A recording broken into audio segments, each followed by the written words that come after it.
Right now, Pittsburgh's best sports show is about to begin. Call us or tweet us.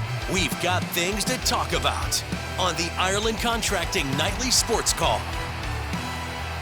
Happy 4th of July, everyone. Thank you for joining us here. We're live 7 nights a week, so we don't take days off. We're talking sports with you at 412-575-2600. That is the Bordas and Bordas hotline. Bob Pompeani here in studio. Colin Dunlap over at 93.7 The Fan.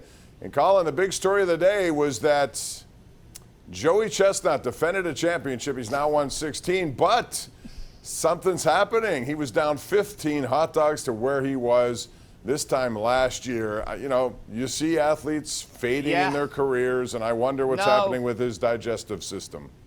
No, it's not that. The start time was delayed because of lightning. It's like a starting pitcher that got all thrown off of his rhythm. I'll tell you this. Now, it's one thing to make one team the Washington Generals, right?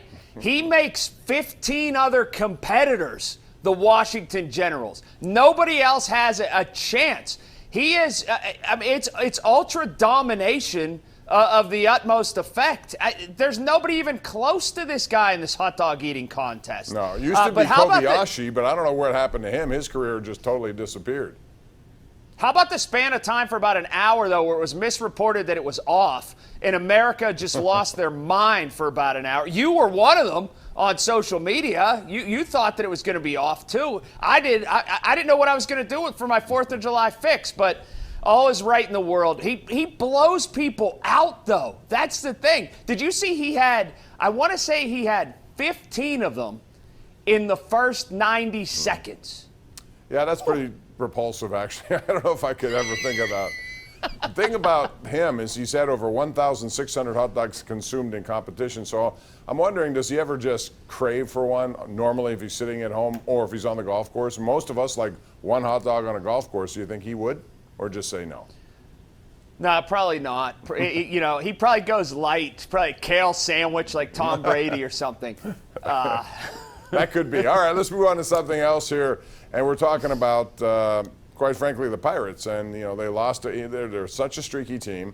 And here they are tonight playing and trying to get a win, even though Ortiz has given up some home runs, but Sawinski's added to his list. What do you make of this team where they are right now? And they're 39 and 45. They're 6.5 out currently. I still can't get a good grasp of what they are in 2023. I can't get a good grasp of what they are, but the route that they've taken to get there, Bob, has been circuitous.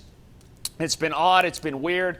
It's been crazy. But they've arrived at a place record-wise where you go, yeah, that's probably about where I had them and probably even a little bit better than I had them. It's just the route that they've taken to get here that's just so darn weird, and the up and down nature of them. I still think if they continue at this pace and they say they finish the year, I don't know, 6 games behind the division leaders, that's probably deemed a success as much as people look at the huge spans of time where they had big losing streaks. You know, if they finish 6.5 games behind the division leaders, you'd say, well, that was a good year for the Pirates. Yeah, I totally agree with that. And you know, the win total will be up, and that's good. Plus, they're using guys like Davis and Gonzalez and Sawinski and some of their younger pitchers now, and I want to see more of that coming up, which eventually will lead us into the talk of next Sunday night, this coming Sunday night, I should say, because they have the #1 pick. There's a lot of, you know, we may as well run this now. Jeremiah, can we put this up? It'll be our GMC Sierra tweet of the night. We normally wait until after the break, but it makes sense now because we're talking about it now. And that would be all these different mock drafts have various different people on top as the #1 pick. Most people believe it's going to be between Skeens and Cruz, but Wyatt Langford's a really good player out of Florida. He's up there, but so is a 17-year-old outfielder who plays right now in high school. And this is it. His name is Max Clark, and reputed to be the best player ever to come out of this area since Brian Bullington. So that's not good news, but this guy is supposed to be really good. But I don't think the Pirates can afford to go that route. Do you, Colin?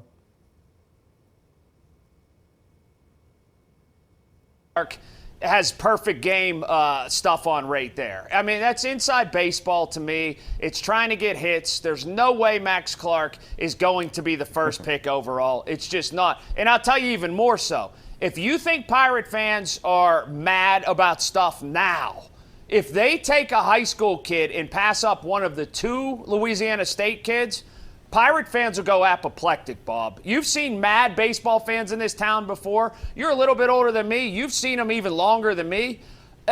It would be one of the heights of people being angry as Pirates fans if they don't take one of the 2 LSU kids. I will go so far as to say even if they take Wyatt Langford, they'll be looked at that way. And mostly that's because of all the reporting and all the pounding of these 2 guys. Your guess would be what at this point before we go to break?